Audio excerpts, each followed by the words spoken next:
All right, there we go. Had a little difficulty getting this one started. Oh well. Oh well.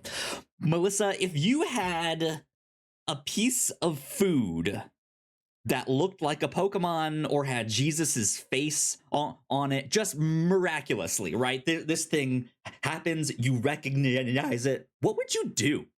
Like, have you ever thought about that? Like we know this stuff kind of happens as a joke sometimes every now and Mm. then, right? But like, what what do you think you would actually do if you stumbled upon that? Like, you cut an apple That's in half, and then all of a sudden it's Leonardo something, DiCaprio. right? Yeah.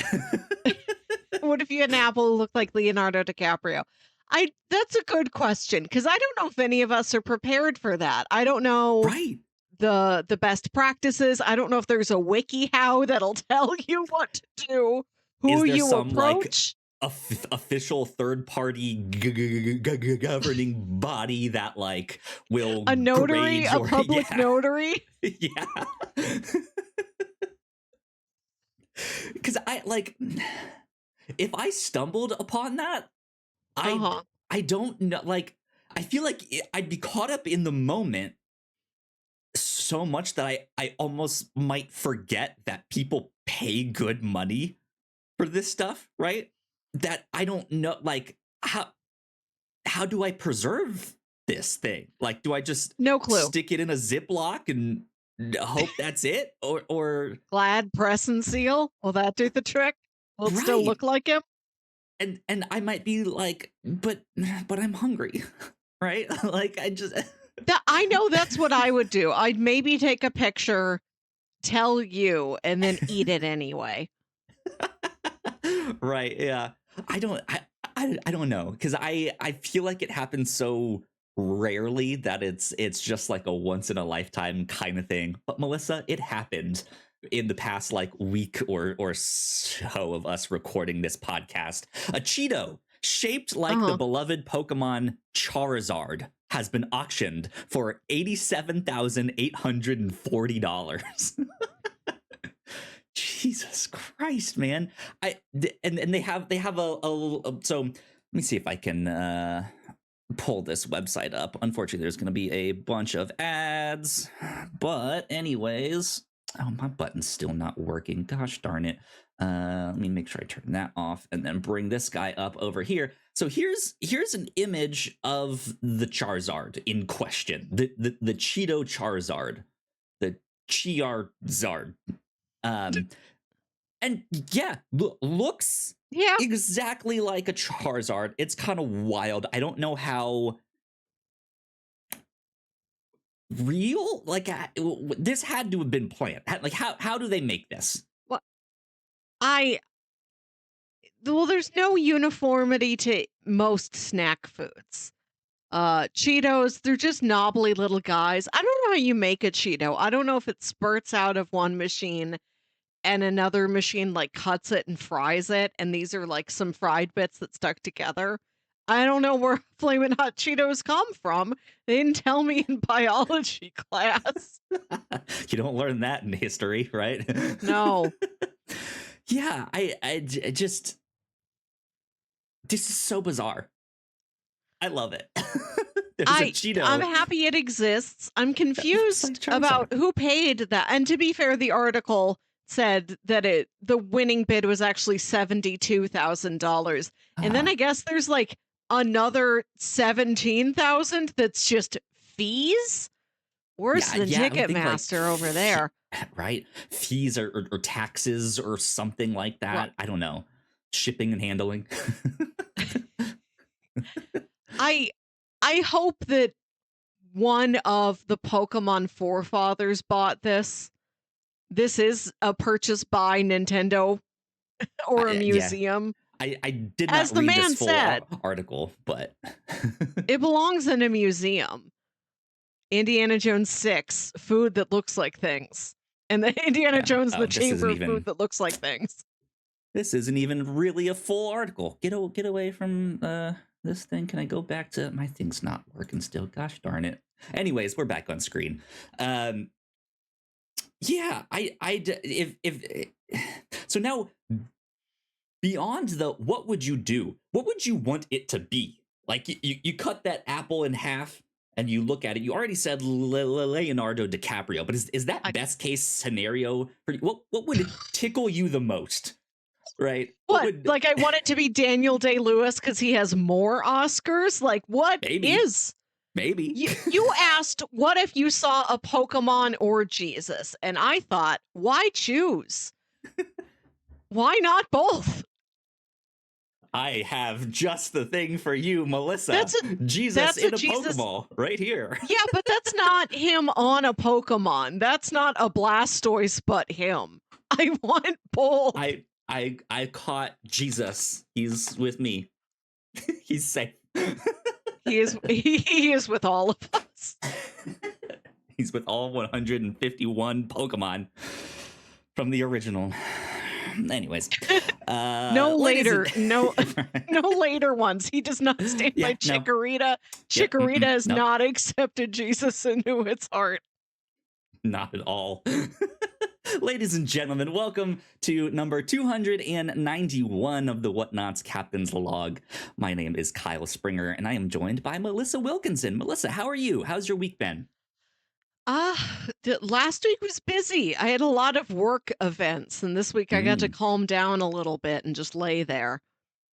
Nice. Sometimes it is good and much needed to just do nothing. Calm down. I don't like doing nothing. Not good for me. Do you feel like you're missing something? Like I think I forgot something, or am I supposed to be doing something? Do you get that kind of feeling? To be honest, one of my top struggles with how I use my time is that I'm like, you have to get on dating apps or you'll die alone. Get on there, start swiping.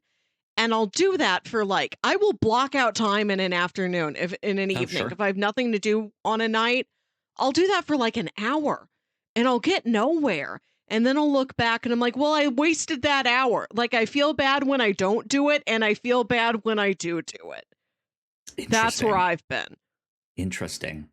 I'm starting to get to a similar place with me teaching myself Korean, because at one point it was just a bit for the podcast, and then it was like, but it'd be really cool to actually kind of learn this and stick with it. And it's been a couple months now since I've actually done anything with that, and so now I'm like, well, I'm kind of starting to forget things, but I want to get back to it, but now I feel like I have to start over from square one. So now all that time was wasted because now I need to start over. And yeah. Right. It's one of those things that the time was worthwhile when it results in the result you want, but when you don't get the result you want, then you're like, what is this for? Where is it? I wasted all this time. This isn't fun. I don't have fun looking at all these random local dudes. I just have to. Oh man. Well, yeah, it's been a couple weeks since we got to record here. Melissa, the Oscars happened. Let's jump right in. How did I do? What was my score on a scale of 1 to 10? Oh boy. All right. I have pulled up your Oscars ballot. Let me go through our winners.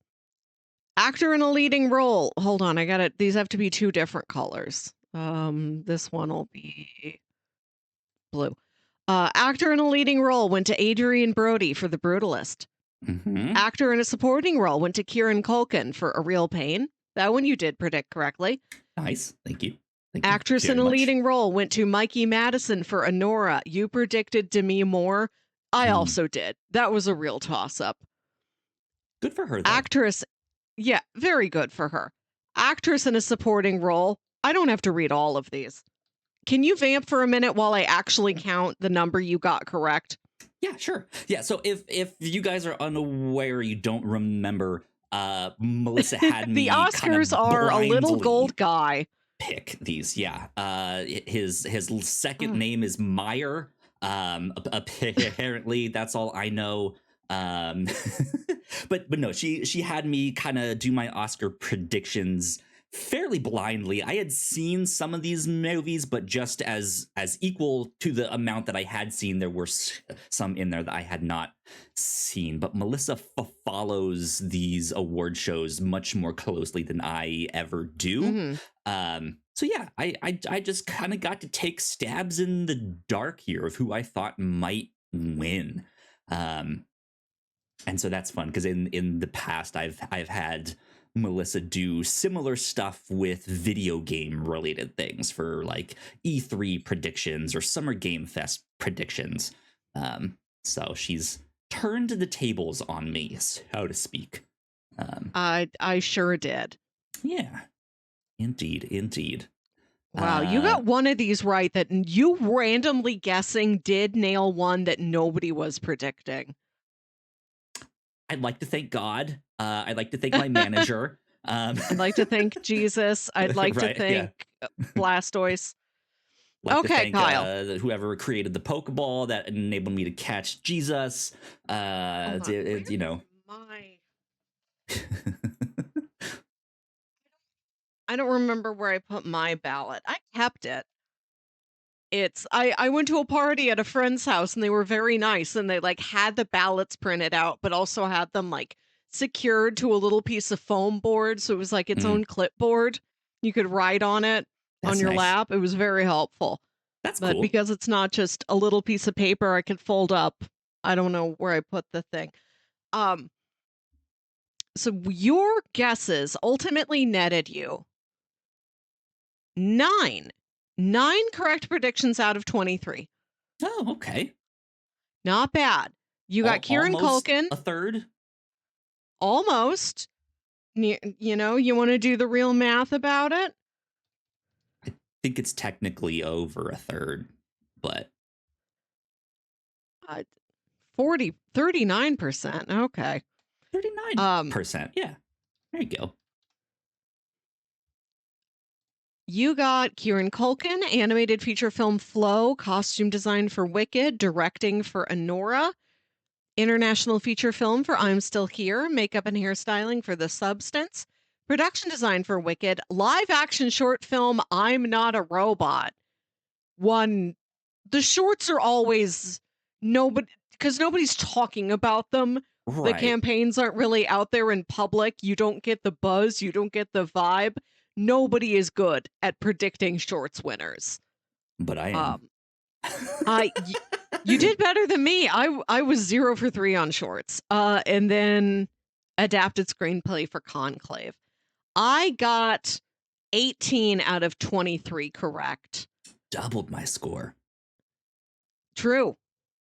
I missed all of the shorts. I went with I guessed Wild Robot over Flo, and I guessed Demi Moore over Mikey Madison, both of which were very close races, in my defense.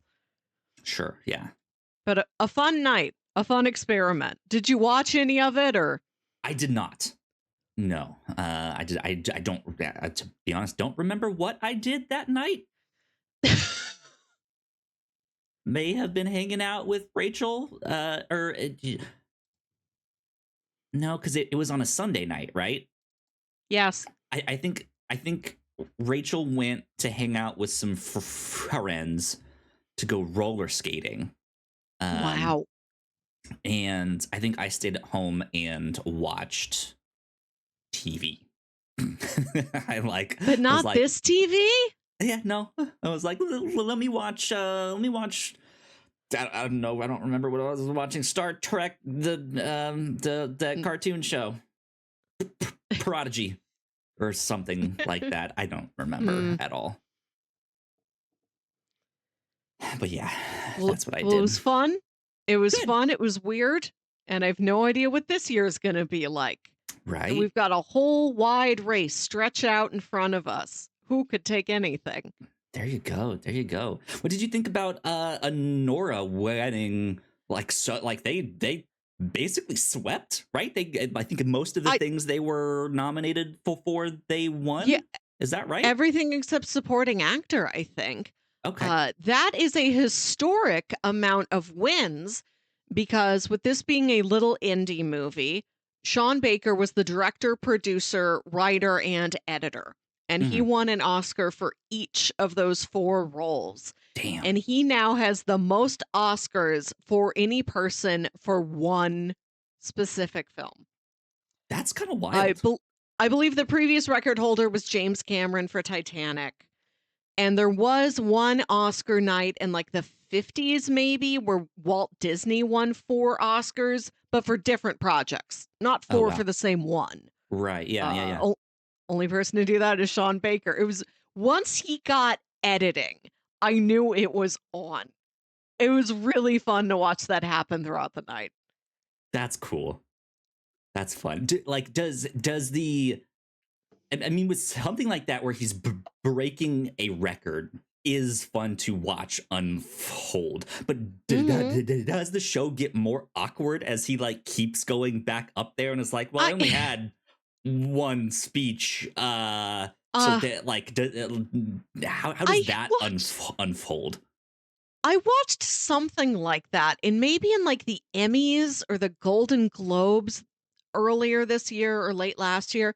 There was some TV show that kept winning, and by like the 3rd time they went up there, whoever it was like, "Gonna give a shout out to my dog." Just here to talk about my dog for this one. Shout out to the hey y'all remember that Taco Bell Chihuahua? Shout out to him, man. Great stuff. So I have seen it happen, but not tonight. I think he spoke very well. His Cool. director's speech was all about the importance of movie theaters and how you have to make sure a film gets a good, strong, healthy distribution. You don't push it to streaming too fast. Parents, take your kids to the movie theater. All stuff I agree with. The joy of the theater. And then Yeah. for the Best Picture is awarded to the producers. Mm, So very rarely is a director of a movie the sole producer of the movie. So there's right. other Yeah. people who also get a chance to talk. And then the whole cast gets to go up on the stage. Fun. That's awesome.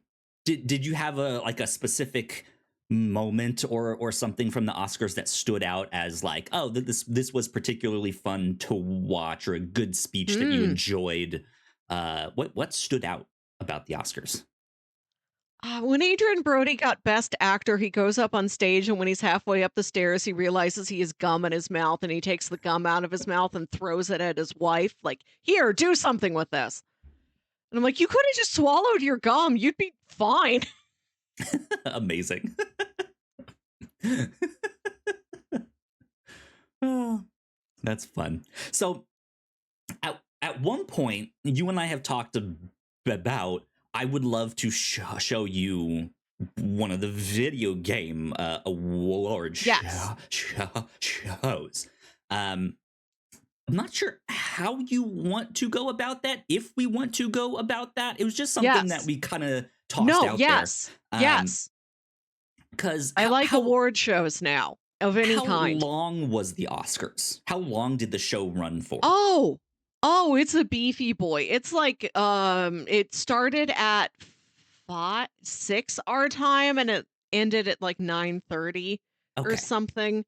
gotcha. It's maybe a little shorter than The Brutalist, maybe the same length of The Brutalist, but without the intermission. Sure. Yeah.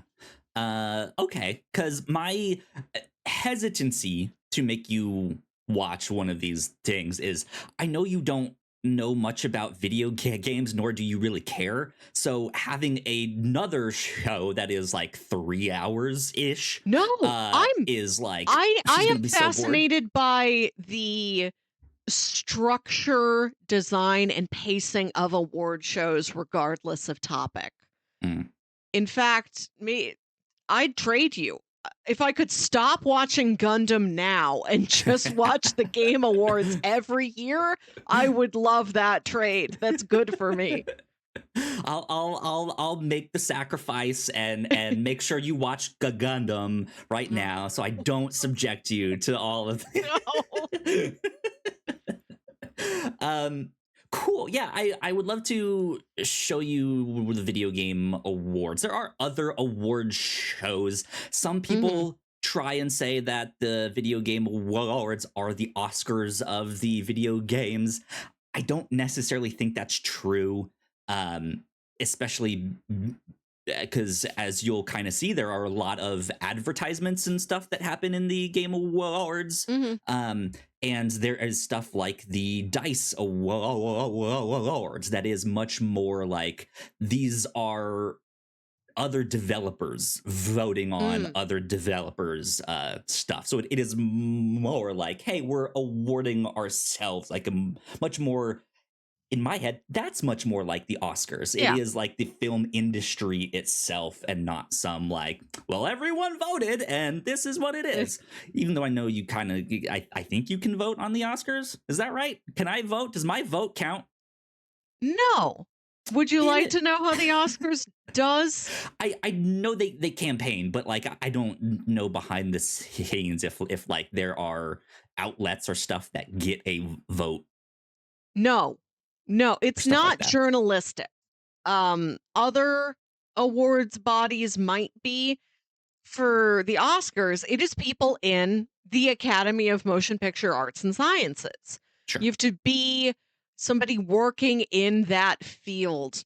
And I'm not sure how the different technical branches acquire new members, but I think once you're nominated, you are in, which Gotcha. means like because she was nominated once for an original song, Taylor Swift gets to vote on the Oscars. Oh, interesting. And for Best Picture, do you care? You can stop me if you don't. Oh no, please continue. Best Picture. I don't know if every category works like this, but Best Picture is ranked choice ballot, which means you don't just have to have the most ballots. You have to have a majority.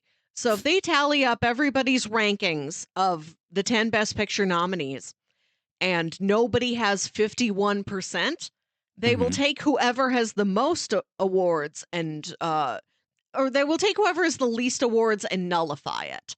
And they're like, okay, until they, yeah, it's just an right. elimination Yes. kind of thing. Okay. So like if your number one movie, if you were like the only person who voted for that is number one, they're like, that number one doesn't count. We're going to erase it. Make your number two your number one.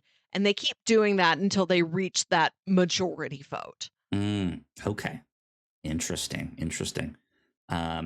Cool. Well, I guess the kind of last thing I will say on that, we have options of how you want to do this because the Game Awards does not happen until December, usually around like December 10th, 12th ish, that like after that first week or two, which we would probably be on our Rotten Tomatoes movie prediction game that week. And it'd be kind of weird talking about it as our first one back from the new year. So we could certainly figure that out and watch it like sometime early January and, you know, live stream special bonus episode like that. Or if you wanted to watch the one from this past year, that's up on YouTube, right? Like we can go back and watch that one. And we could kind of do that at any point. We won't have to wait till when it actually happens.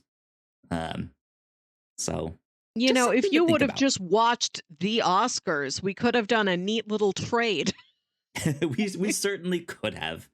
Instead, you watched old episodes of Narcos or something. Right? Yeah. Indeed. Do you want to jump over to our cinema corner here? Sure. All right. Well, speaking of Narcos, I started watching Narcos. That's one of the big shows that I've been watching. This year is my year to kind of go through Netflix and clear out all of the shows that I've been somewhat vaguely interested and have caught my attention. And Narcos was one of the ones on the list that had the most episodes on there. It's only 3 seasons. I know they have a spin-off. They have like Narcos Mexico or something like that. But right now I am about midway through season 2. on this. I'm about 15 episodes in. I'm liking it a lot. It's a great show. The guy that plays Pablo Escobar is one of the journalists in that Civil War movie. Ah, He's that guy. But yeah, he's doing a fantastic job on that. If I'm not mistaken, my dad knew one of the people that not is involved in the show, but that the show is like the real life guy that this is hmm. that one of the characters is based on, and worked with him and stuff like that. So it's weird kind of watching that show and having that knowledge in the back of my head of just like, huh, yeah, I guess my dad knew that guy. I think that's weird. My dad did not know Pablo Escobar. That's not the good guy that he knew. He did not work with Pablo Escobar. I promise. Worked against him. To be clear. Your father is a vigilante against the drug trade. But yeah, so it's been a fantastic show. I'm liking it a lot so far. Your dad with his 200 knives.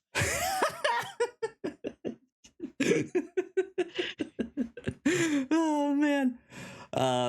So yeah, that's kind of the big major thing that I've been watching right now. But also I started season 7 of Drive to Survive.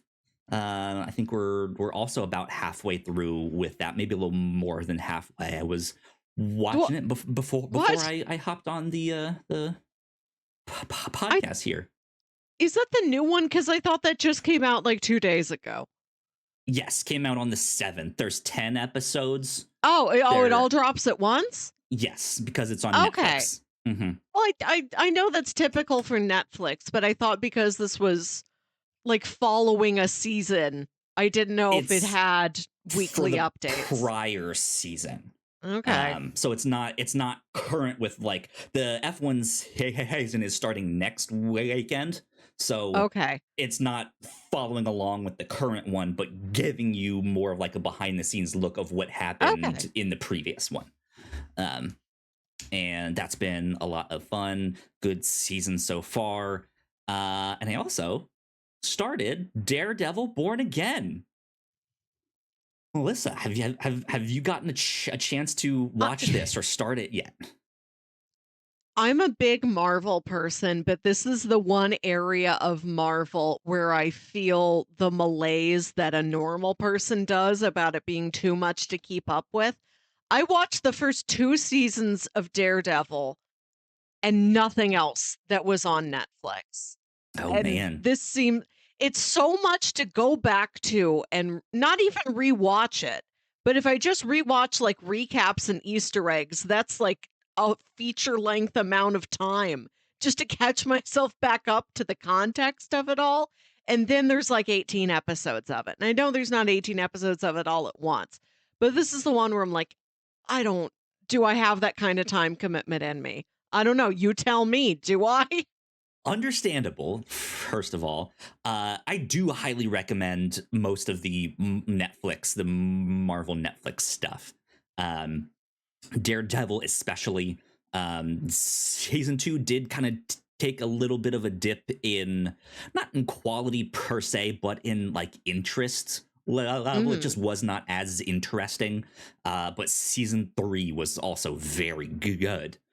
So it is well worth your time. And I mean, it just kind of depends on what you want to do with your time, right? Because there is a lot to invest in, and that can go both ways. Some people are like, I have so much to watch. Yes, this is awesome. And some are like, I have so much to watch. Oh my God. Like this is daunting. Right. And it's so bloody that I can't just watch it on my phone at the gym. I have to be home. That also limits the amount of time I can spend with it. Yeah. Yeah, I mean, I certainly highly recommend it. It is well worth your time. But that's up to you. I think based on these first 2 episodes, could you go into it without having watched it? I'm sure, largely speaking, you could. Especially knowing you, if you end up watching like the new Rockstars breakdowns and stuff, I'm sure the like, and this character is named after so and so, that I think you will be fine, especially if you would like to jump in on this one. But yeah, I would still recommend Netflix. It's good. What's Good stuff. what's in the new one? What's he doing? So the basic premise of kind of what is happening now is there's an event that happens. I won't spoil it. There's an event that happens that causes Matt and Karen and Foggy to kind of all go their separate ways, and that happens like right at the start of this new show. And then we pick up a year later. Karen has moved out to the West Coast. Matt has joined a new firm, and there is a new vigilante in town. At the same time, Wilson Fisk is running for mayor and has just won the election. So he's now the new mayor in town, and there's a new case that happens. There is a guy who is entering the like subway, and he sees 2 people picking on this other guy, and it starts to get violent. So he goes to break up the fight. The 2 bullies pull a gun, and this guy like ends up like fighting them off. The guy that was being pushed around runs off and escapes. But in the fight, one of the 2 bullies gets thrown onto the tracks right as a train comes. Nasty. Yeah, so some nasty stuff. And then after that guy gets thrown on the tracks, the other one pulls out his badge. He's a cop. They were both cops, but they did not say they were cops until after all of the stuff. So this case kind of revolves around the cops trying to shore up their defenses. When exactly did they say that they were cops? There was no other witnesses, so it's kind of their word against his. Who are you gonna believe? And Fisk, to kind of keep control of everything, needs to get the cops on his side, but because of events in the past, they don't like him, despite him winning there. But he needs to get them on his side, and of course, Matt takes up the defense of this one guy here. So interesting stuff so far. Okay. But they do something really neat with the old Netflix theme song, the like Daredevil theme song in there. That's really neat. Whenever, because Matt, in the year since the events that caused them to all go their separate ways, Matt has quit being Daredevil. And every time he's starting to feel the pull back to his old ways, you start to hear the Netflix Daredevil theme song. And I'm just like, oh, that is perfection. It is so cool. Nice. So yeah, I'm having a blast. I will say, largely speaking, the premiere fell flat, in my opinion. Was not a big fan, but I loved the second episode. So hopefully it keeps up that momentum. I'm excited. So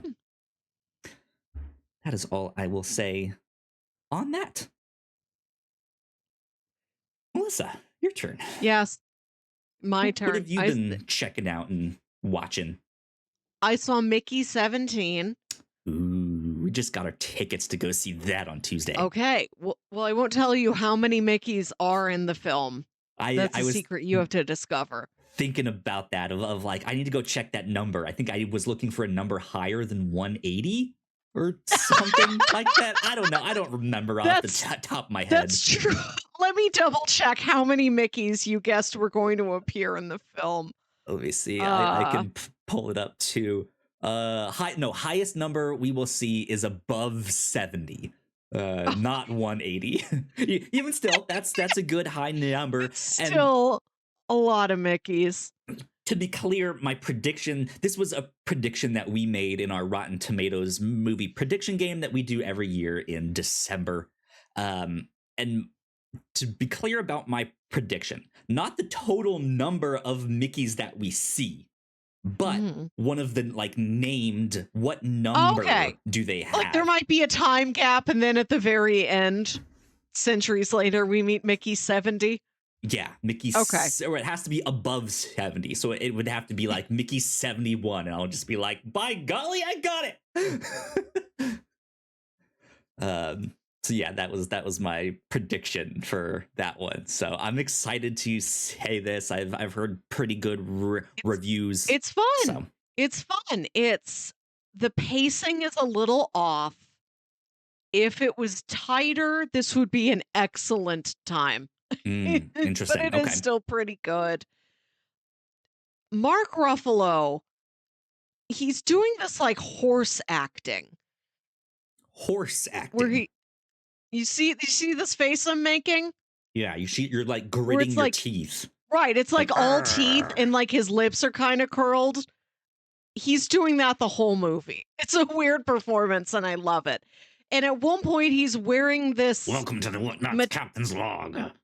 but he's not like growling, he's not mean. The way like a horse isn't mean when it makes that face. It's just being a horse.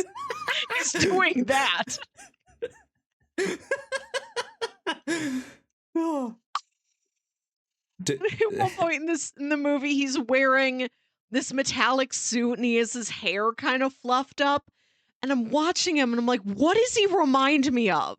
What is this? And I finally realized it's Ed, that the scene talking in horse? Megamind. No, not a okay. horse. That scene in Megamind where Megamind goes to the new superhero and he's like, I'm your space dad. Yeah. Space dad. He's exactly space dad. I would want Mark Ruffalo to be my space dad. That seems about right. A dad in every setting. Mark Ruffalo. It's great performances all around. That's good. You'll That's enjoy. Fun. It's been a while since I've seen Parasite, but I remember Parasite being fairly long too. I don't remember if I liked or if I had an issue with the pacing or not. I don't think I did, but that one is also supposed to be this really slow burn. Length and pacing are different concepts. Correct. Yes. I don't have a problem with the length. I feel like you'll know what I'm talking about when I tell you the pacing's off. Okay. Yeah, I'm excited to see this. Has he done? Well, I guess because he did the Host, right? That was the monster movie that he did. So he's done some like sci-fi kind of stuff. I guess that's more kaiju or monster, which is sci-fi adjacent, but it's not like sci-fi. Like when you think of Snowpiercer's a sci-fi, Okja's a sci-fi. He's done it. He's been there. Yeah, I wouldn't classify Okja as sci-fi. I also did not really like that one. I mean, I don't know. I shouldn't speak for it. I've never seen it, but I think it's sci-fi. It's really not. That is a movie that, God, if I remember correctly, we covered this on a really old Whatnauts podcast before Melissa's time, and I think my issue with that is the movie did not know what it wanted to be. It switches genres so much. At one point, it is an action movie. When Steven Yeun's character shows up, it's like an action movie. But Jake Gyllenhaal, I believe, is also in that, and the character he's playing, just the most anime ass character that you can imagine. He's over the top. He's like when you see an actor acting in a completely different movie than everyone else, that's what's Yeah. happening with Jake Gyllenhaal here. He is in I just his believe it. own world, but it's I know so that. much I fun know to that about see. him. Well, Anime ass was just not the descriptor I was predicting. it really is though. Like he is the like quintessential like He anime puts his hands villain. behind his head. Like he's The light glints off of his glasses. He makes a big sweat bead come out of his forehead. That's how good of an actor is. He is big sweat bead. Like he's not just the like anime tropes in general. He is the like anime villain that is wacky and over the top. So yes, the like pushes his glasses up and the light reflects on them, and just like he gets wacky and big and weird and bombastic. It's so bizarre. But at its heart, it really is this like it's trying to be this like scathing, like the meat industry. How dare they? They're terrible. And by the end, it feels like, oh, this was a propaganda movie against the meat industry. All right, I guess. So it's an interesting one. I was not a fan of that one. I have not seen Snowpiercer, but loved Parasite. The host I enjoyed a lot. So I'm excited for this one too. Before the movie at the Alamo Drafthouse, they played. I love their packages of different trailers and pop culture ephemera. And they played a little interview with Bong Joon-ho where he talks about his influences. One of the ones he listed was The Wages of Fear. Yeah, there we go. I'm happy we watched that. That's proving to be such a cipher for understanding so many other things. Yeah, absolutely. I just heard a reference to that recently too. I believe it was the F1 podcast that I listened to was explaining like all of their Patreon stuff, and for their Patreon bonus episodes, they do movie reviews or TV show reviews of any show that is like vaguely about racing or stuff like that, and then they have to like caveat that with or just cars in general, because sometimes we'll do stuff like Wages of Fear, which is a classic, but it's like that's about cars going slow, but it's also kind of a race, right? Like slowest race. Yeah, exactly. Last night I went to the Symphony and I saw a live performance of the score to accompany the film Casino Royale. That's awesome. A favorite. It was awesome.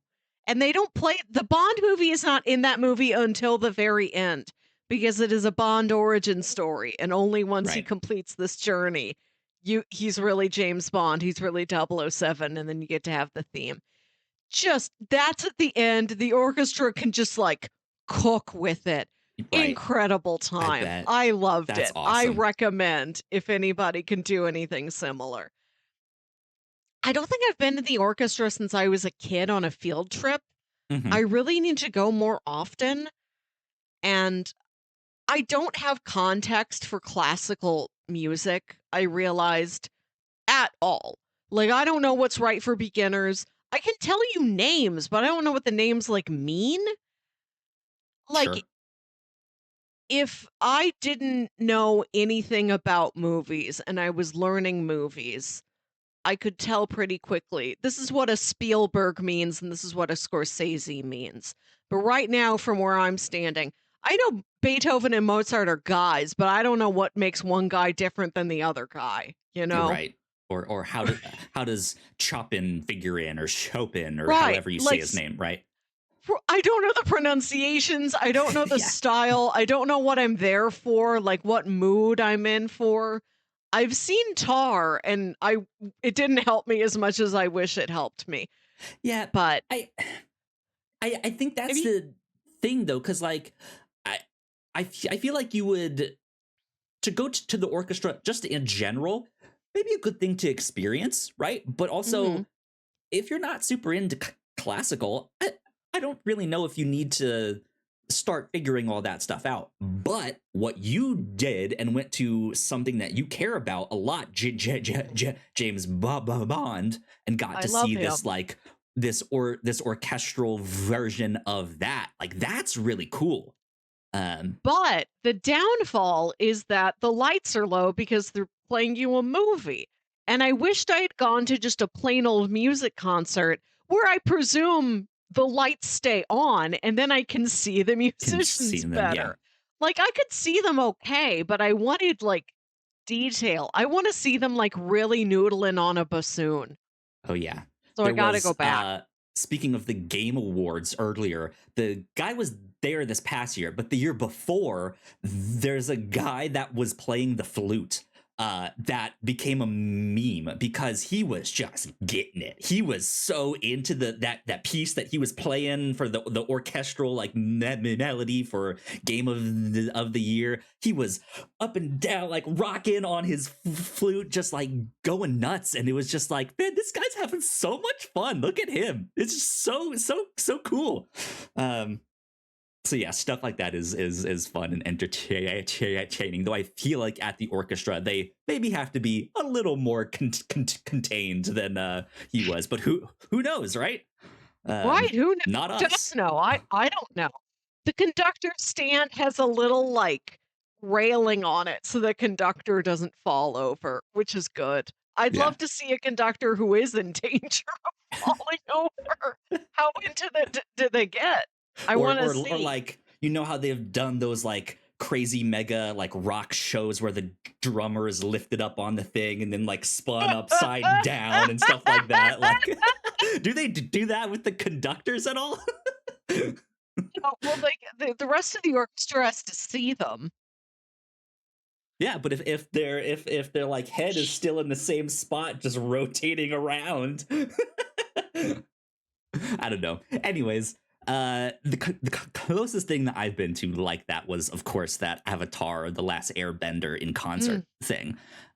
Much smaller orchestra, much smaller number of musicians, but still, it was a blast. Which you kind of already answered my question. Did they show you the full movie, Yeah, or the whole was it dang just thing. clips? Wow. Okay. Yeah. Everything. Um. I guess well, they can't play it wall to wall. I guess it's important that sometimes the musicians do need to rest. Sure. And Yeah. this score, I couldn't hear it just watching the movie, but there's so many instruments. There's a harp in there. There's like weird little percussions, like a shaker. There's Yeah. all sorts Yeah. of instruments.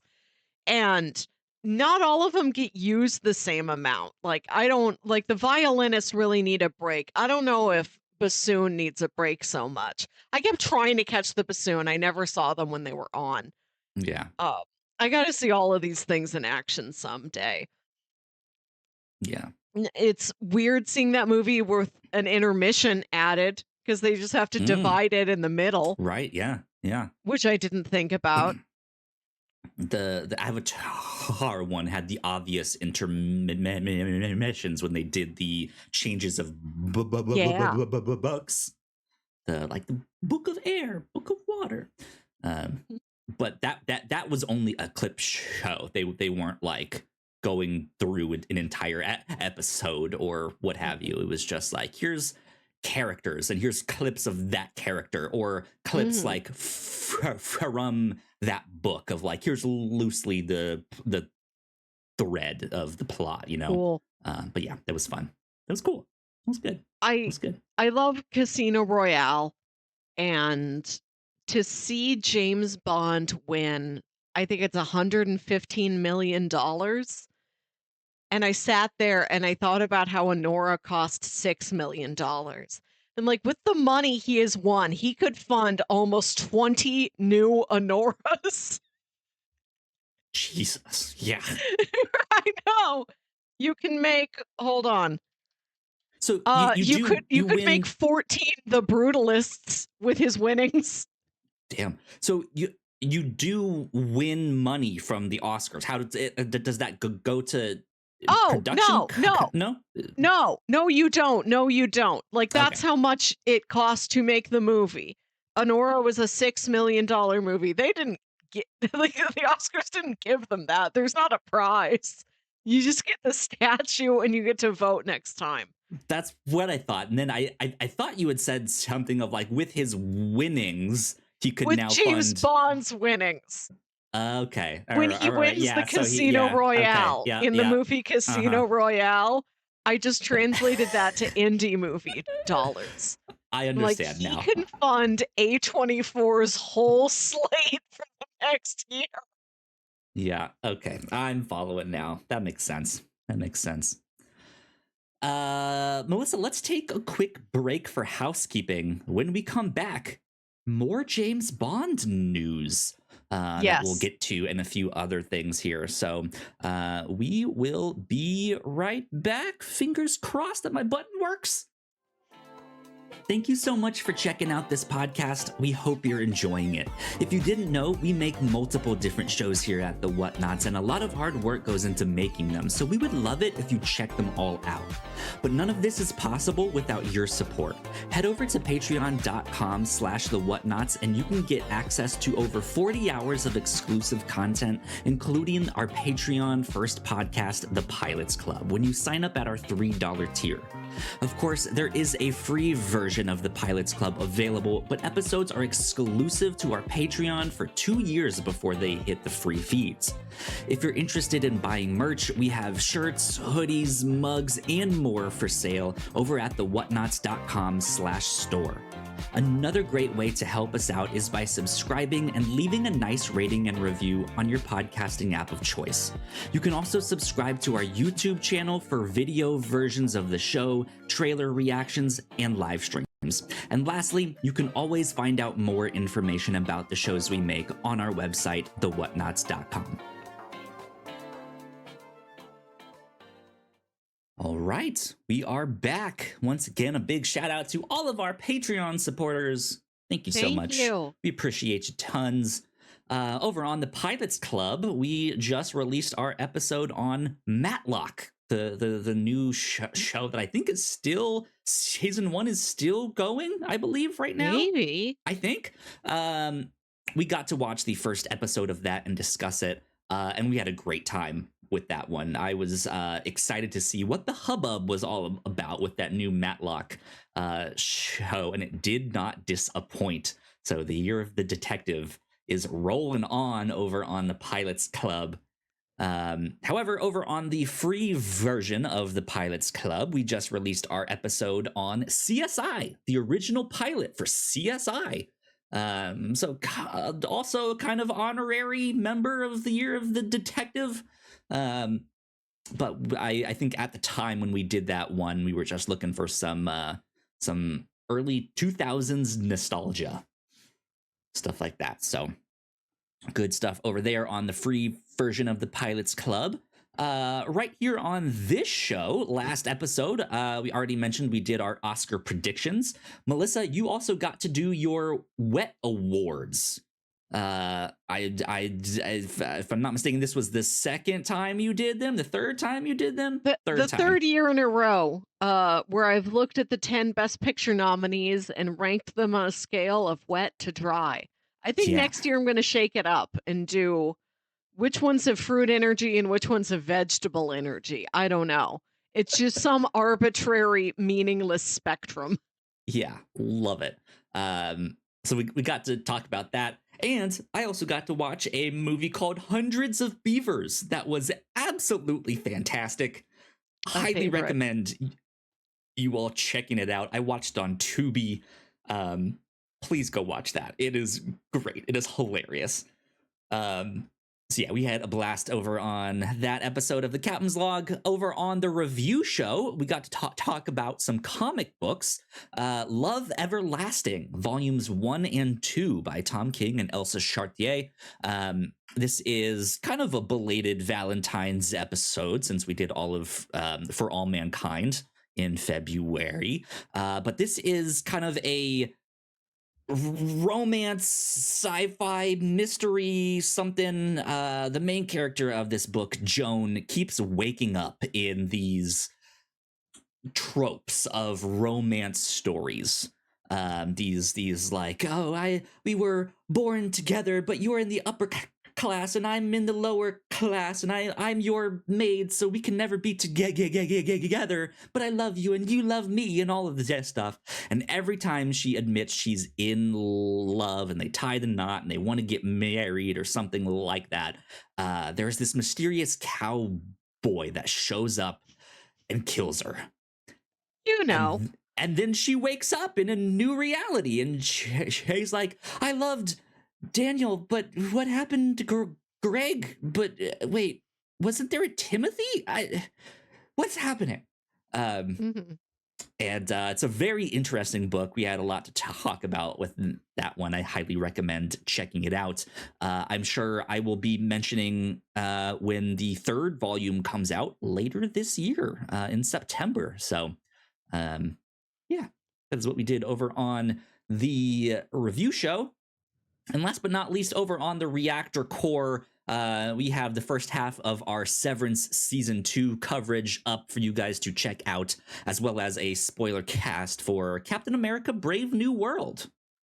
Have you resubscribed to Paramount yet? Have you started watching Yellow Jackets? Because now we're about halfway through that season.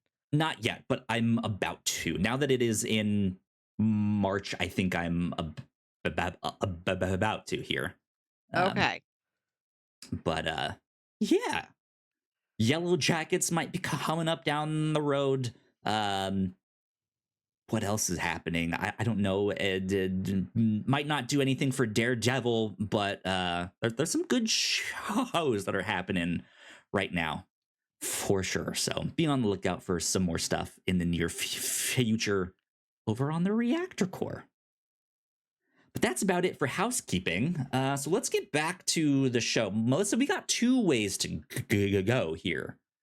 You went to the orchestra, and you have a thing written down here that might be in a similar vein.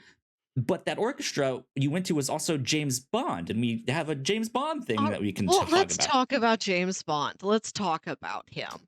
Okay. I was going to say his parents, but they're like half siblings or step siblings or something. He's their ward, I guess. Yeah. His guardians, Aunt Barbara and Uncle Michael. So the fun thing about James Bond is that it's always been a family-held franchise. Albert R. Cubby Broccoli bought the rights to James Bond in the 50s or 60s, and he's passed those rights on to his family, his children, and Barbara and Michael. And they have now, even though other studios have had the rights to produce and distribute Bond, they have now sold full creative control to Amazon MGM. Yes. Which is if you're not in the know, this is a pretty big move of just like, whoa, we never thought that this would happen. From what I understand, they are still involved as producers, but they are kind of letting go of creative control. So who knows what that will mean down the road. I did see a lot of kind of negative opinions about this. I feel like I feel like generally speaking, the modern day Bond movies, there was a good number of people that kind of fell off of them, didn't think certain ones were as good, but I think they were all pretty solid, and I think that's why there were so many in this Daniel Craig era, that the kind of creative overlook was able to stay what it was. But now that Amazon has that creative control, they can I have a feeling there's going to be more spin-offs or stuff like that, a TV show as well as a movie or something like that. We don't know, obviously, but no one's quite sure they just like, oh, now a corporation has control of this I thing, which is and I maybe don't not the greatest.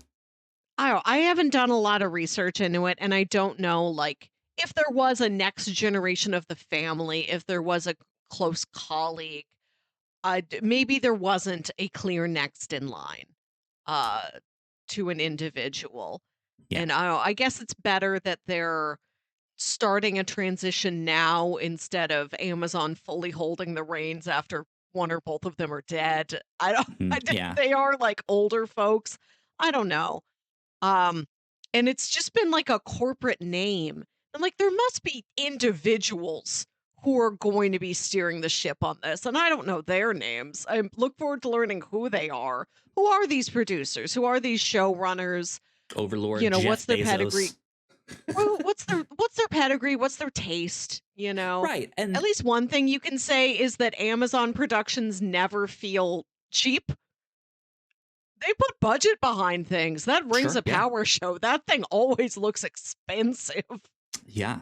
I think some hope for down the road is that I think when we talked about the James Bond franchise, when we covered it over on the review show, one of the things we talked about was the pageantry that was Yes. involved in those movies. There is this sense of tradition, and on one hand, I think some Bond purists might be like, hey, if they get rid of that sense of pageantry or tradition, like that's maybe a little disrespectful, but that is also potentially a way to kind of update the franchise Mm. for a more modern audience that is not so beholden to these kind of older traditions. I mean, it's not necessarily like an older viewpoint per se, but in the books, Bond is always kind of this like womanizing sleaze ball a little bit. That right? Can they change the optics on that a little bit? Can Mm. a woman play Bond? Can who knows what? But they can kind of shake things up in a way that might hit them on something interesting.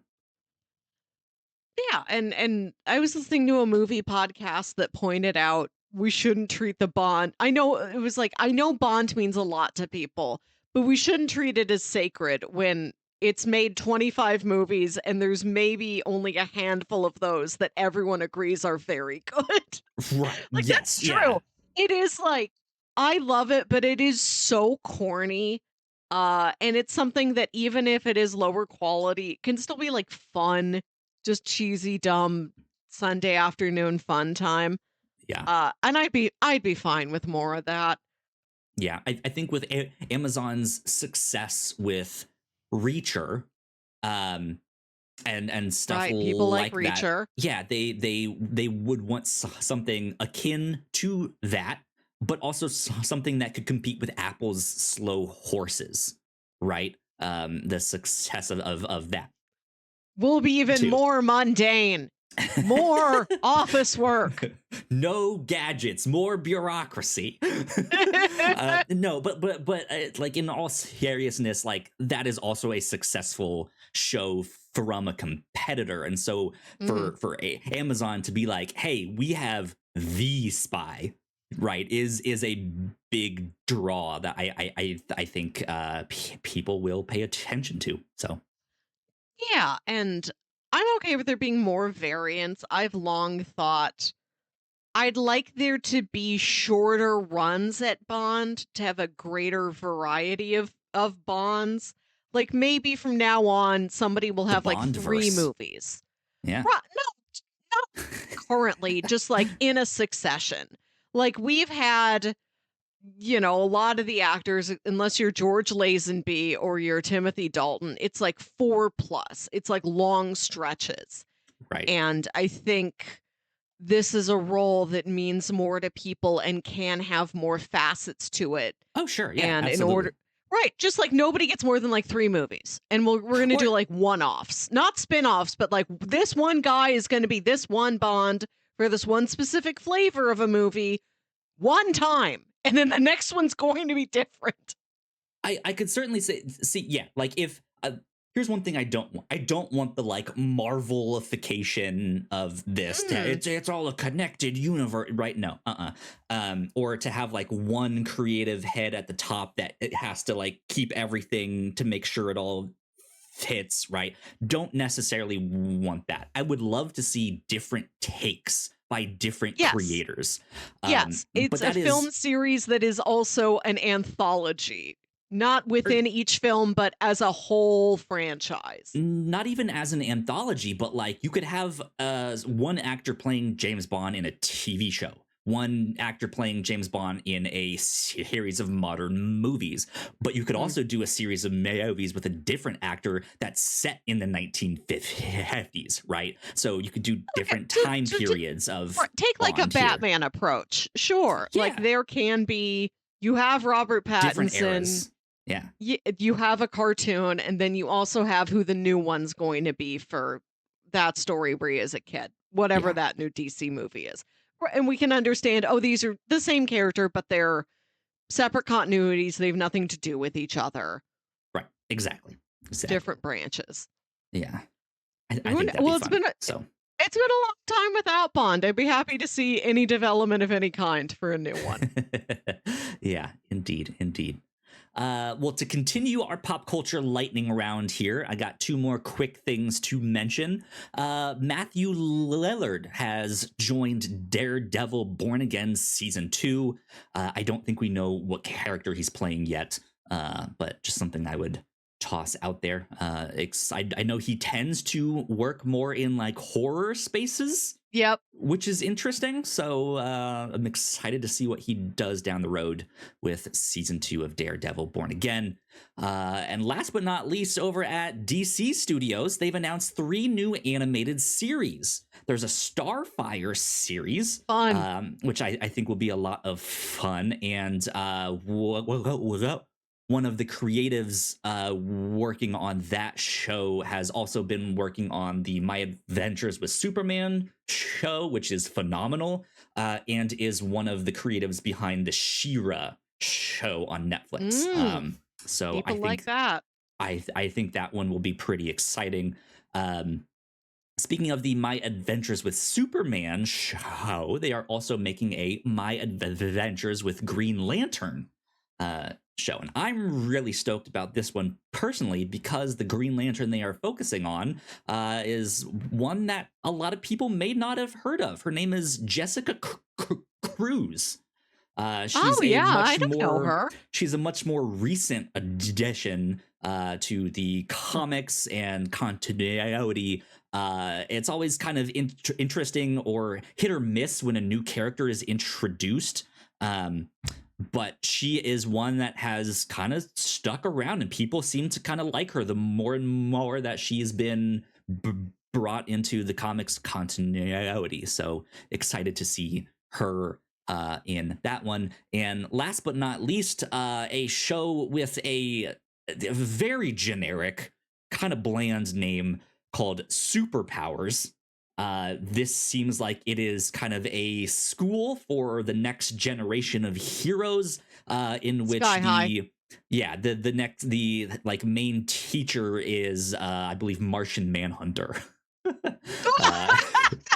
And he's training up some of these younger heroes I like that. sidekicks. Yeah, You can just bribe them with some Oreos.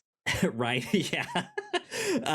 The logo for this Superpowers show, though, has a very similar font and style to these kind of like children's books slash comics called the DC Superhero Girls, I believe is what it is. Yeah. And it mostly focuses on like women or girl characters when they're like super young. And I think they're like in elementary school in those books here. But I think this one is more of like a middle school, high school age kind of thing here. So who knows? But I'm excited about all 3 of these. These were announced, I guess, just over a week ago. We'll see what happens with those down the road. So good stuff there. Melissa, take me back to high society here. We're going to high society. So, speaking of sky high, I went to a cocktail party for the St. Louis Opera Theater. Cool. As much as I love musicals, I've never seen opera, dedicated Neither have opera. I. Yeah. And this was not a full opera. It was a cocktail party to bring in the new season, and they just had a vocalist to do a couple songs. And I've never seen I've seen like sort of invocations, sort of an opera type style, perhaps for a number in a stage musical. This is my first time hearing a legit opera performer. And when I heard her sing, I thought of the part in Sky High when Coach Boomer yells and there's a sonic boom. It feels like that. Yeah. It's like It's wild how they can project. Right. You know what it is, but it's a different thing to like feel what it is. Yeah. To be in that room. In the room where it happens. I'm going to be doing more. I'm going to be going to the opera. They convinced me.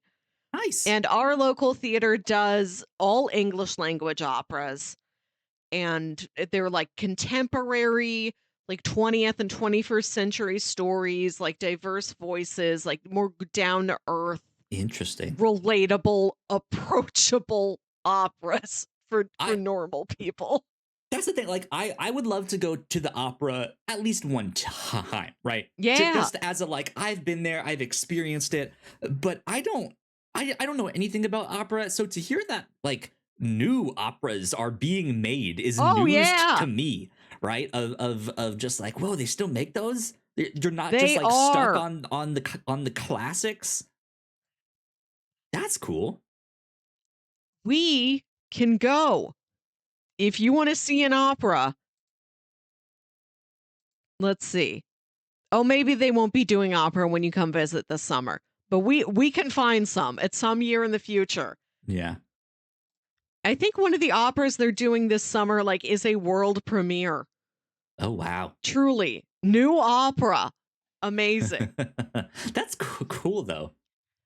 And this was also in some fancy, it was in the solarium room at the Ritz-Carlton. Which is a place I never thought very fancy. Never thought I'd get to go to one of those. Truly a beautiful space. There you go. That's good fun. And it was like a cocktail hour, like cocktails and hors d'oeuvres. And I'm like, I don't know what hors d'oeuvres. I know what hors d'oeuvres means, but I don't know like what they're gonna have, how many of things they're gonna have. Divorce, please. But I don't want to go expecting dinner and I eat like 2 shrimps on 2 little toast circles, you know? Yeah. So I thought I'd better eat something at the office before I go. Because I went with one of my coworkers and he's like, no. We're gonna go sit at the lounge. We're gonna sit at the hotel bar at the Ritz-Carlton. We're gonna have some cocktails. We're gonna order food there and just watch. That makes sense. Yeah. And people come up to us. We met people from the Opera Society. Oh, wow, we traded that's awesome. business cards. We glad-handed. He takes me there. He points out people we know in the room. He's like, that's the wife of the symphony conductor. And like, that guy is heir to a major construction empire. And that guy's his arch nemesis.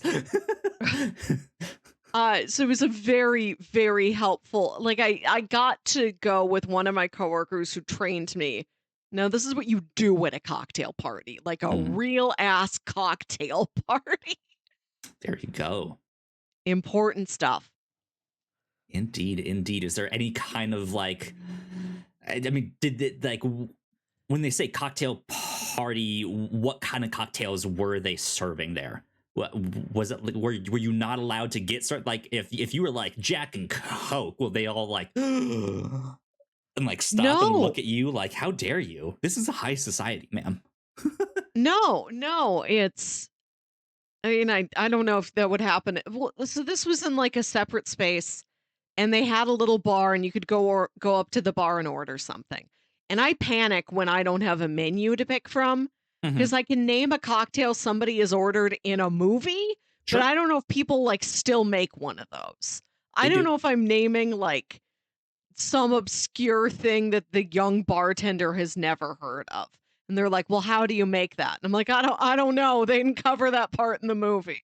Like, well, that's your So I job, just sir. I'm like, whatever your red wine is, 1 glass of that red wine, please." That works. Um, I know they had a little bar there. I don't know if they had soda. Somebody somewhere must have had soda, probably. They at the Like, I think very they, like, least, I'm sure they had soda water to put in stuff. right, I don't That's going think to be a they've little got more. Red Bull, but they probably have Hey yo, Coke somewhere. 2 vodka Red Bulls. Right, I don't think they'll do that. And I don't think they'll judge you. They're just like, "We don't have that in stock right here at our little table. Yeah, Sorry." I There uh wasn't a menu. I was recently at a bar with some friends of ours. We went out to go get Thai food, and it's a Thai restaurant and a tiki bar that kind of share the same space. So I had a Corpse Reviver number 2. That was the cocktail that I had. Yeah. Which is I've heard a couple YouTube videos. That's why like when I saw it, I was like, oh, I've heard of that one. Let me get Right, that one. right. Greg from How to Drink talked about this one. And then the one Rachel got, I forget what she got, but it came in like the big tiki glass that looked like a toucan or what have you, right? It was just like, Love what those. in the world? This is ginormous. Yeah. Oh, So it was good. It was fun. a good time. Indeed. Uh, I our art museum did something very special. This is apparently something they've been doing for the last couple years, and I just got in on it this year. Okay. They have a weekend called Art in Bloom where they pick out of their massive collection like 25 to 30 different pieces, Hmm. all sorts of genres and time periods and countries of origin and tones and styles and mediums. And all of these local florists do a floral arrangement that reflects that work of art. And it's Interesting. almost like a Okay. scavenger hunt where you go throughout the whole catalog, you go walk around the whole building and you see all these different floral arrangements. And the florists like pick a number out of a hat, like they're playing bingo and they just get randomly That's the assigned artwork something. they're Right. assigned. That's fun. And so none of them are prepared and they all interpret the artwork in such vastly different ways. Some of them are very literal, some of them are more vague, it's just sort of here's the spirit of the thing. Really incredible creative stuff. I had such a fun time. That's cool. They had this they had this massive, massive display in the main atrium of the art museum where they had these like 15-foot tall columns with this massive floral swag of all real flowers twined between them like a big swing. Nice. Huge. Took like 2 days to put together. So, they had no, there's something here that's very relevant to you, Kyle, and Yeah, it's you not you just got me talking about really flowers. excited there. You're No, like, oh. this is the important part for Kyle. Okay. They had the lead floral designer who designed that massive lobby installation. He was giving a presentation in the auditorium that night. It's like it's 2 hours from 6 to 8, drop in. He's going to be working on something and you just ask him questions. It's just sort of a free-flowing Q&A Sure. while he works on some big floral arrangement as an example. You know, ask him about, his past projects, his strategy, his techniques, all of that. And they listed the credits for this guy. Like he's worked in film and TV. He's the lead floral designer for Bridgerton, which I've never seen, but they showed a lot of screen caps of it. Yeah, And I'm like, there are a lot of flowers. Looks like he worked real hard. they sure are. Yep. But he was also credited as working on Mission Impossible. And the little blurb in the brochure did not specify. And finally, and like when he's giving his introduction talk about himself, all he's talking about is Bridgerton. And so finally somebody in the Q&A asks him, "Which Mission Impossible did you work on?" And he says, "The one that's not out yet." Ah.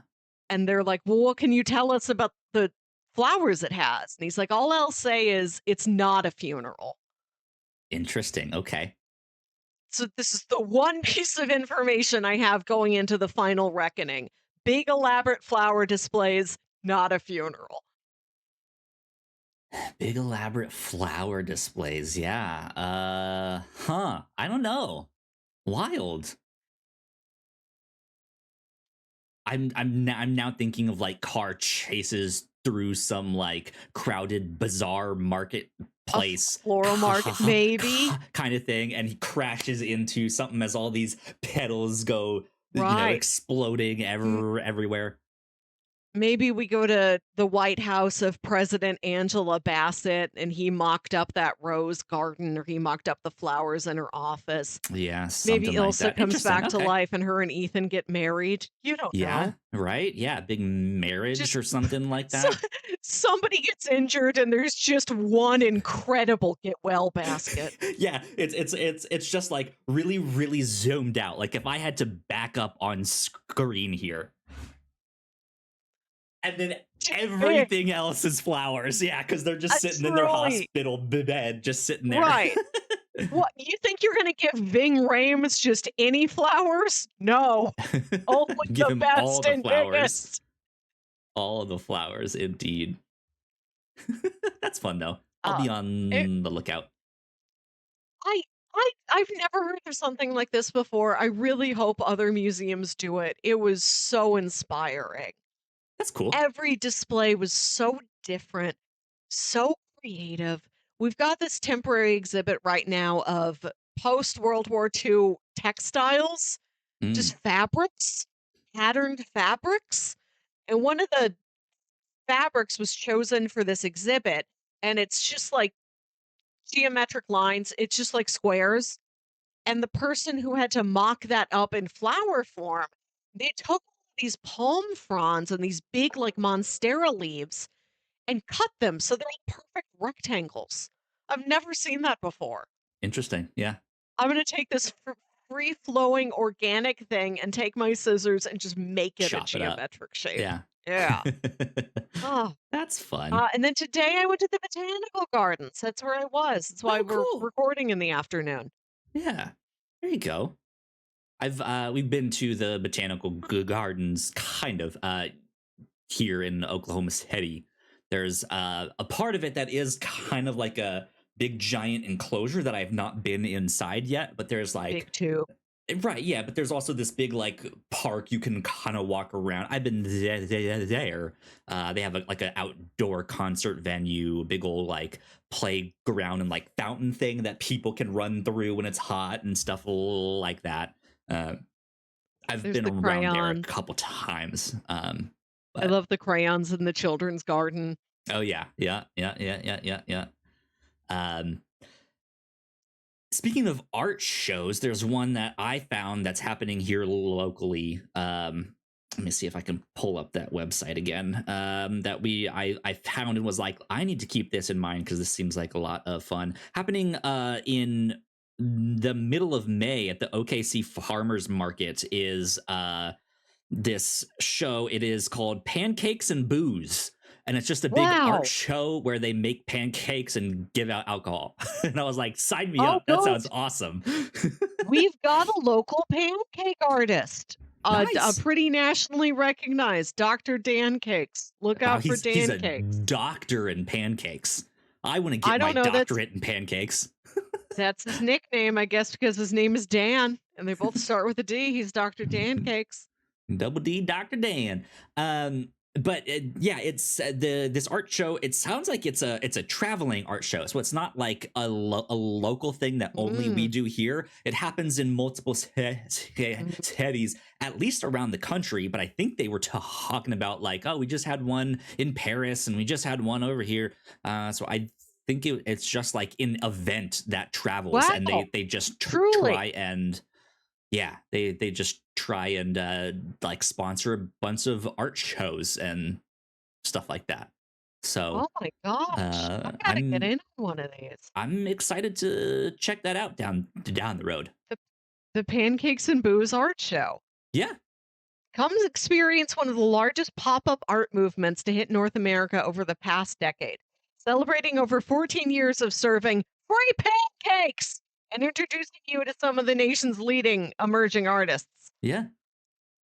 Sounds awesome. So we're stoked about that. I saw that on social media and was like, ooh, let me like that and save it. Good stuff indeed. Melissa, I feel like we can kind of wrap things up right here. Sound good to you?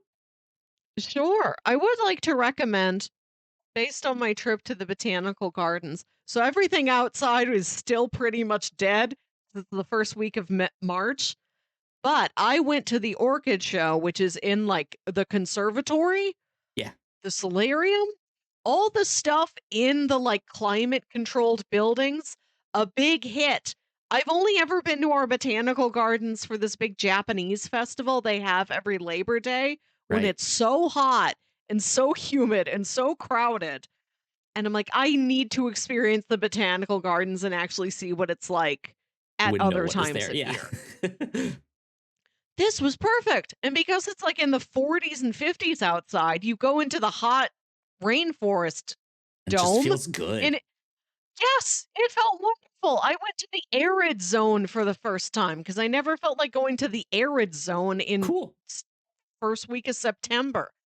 It's the best part. I got to keep going back now. It's so fun to be in the little desert room. There you go.